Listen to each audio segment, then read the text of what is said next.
শুভ সকাল। কেমন আছেন সবাই? আশা করি সবাই ভালো আছেন। গলাটা একটু ব্যথা করতেছে ঘুম থেকে ওঠার পরেই।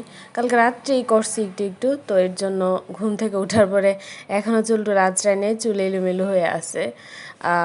তো একটু গরম জল করলাম, এখন একটু গরম জল খাবো। আর ডাক্তার আমার শরীরে রোদ লাগাইতে বলছে।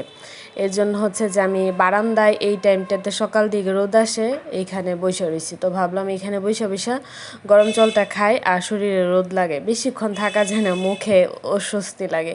এর জন্য একটু বিছন ফিরেছিলাম যেন মুখে কম লাগে।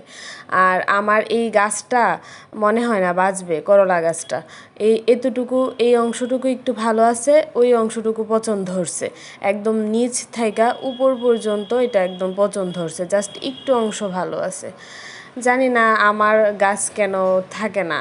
তাসলিমা আপু বাগান বিলাস গাছটা দিছিল, ওইটাও মারা গেল, এই গাছটাও এখন কেমন হয়ে যেতেছে। যাই হোক, তো এখন সকালের খাবার খাচ্ছি। সকালের খাবার হচ্ছে রুটি। আমি হচ্ছে মধু দিয়ে রুটি দিয়ে খাইতেছি। আপনারা কেউ কখনো মধু দিয়ে রুটি দিয়ে খাইছেন কিনা কমেন্ট করে জানাবেন। আমার অনেক ভাল লাগে, আমার মধু দিয়ে পাউরুটি খাইতে বেশি ভাল লাগে। স্কুল লাইফে আমি অনেক খাইতাম মধু দেওয়া পাউরুটি দিয়ে। তো এই ভিডিওটা এই পর্যন্তই। সবাই ভালো থাকবেন। Tata, bye bye.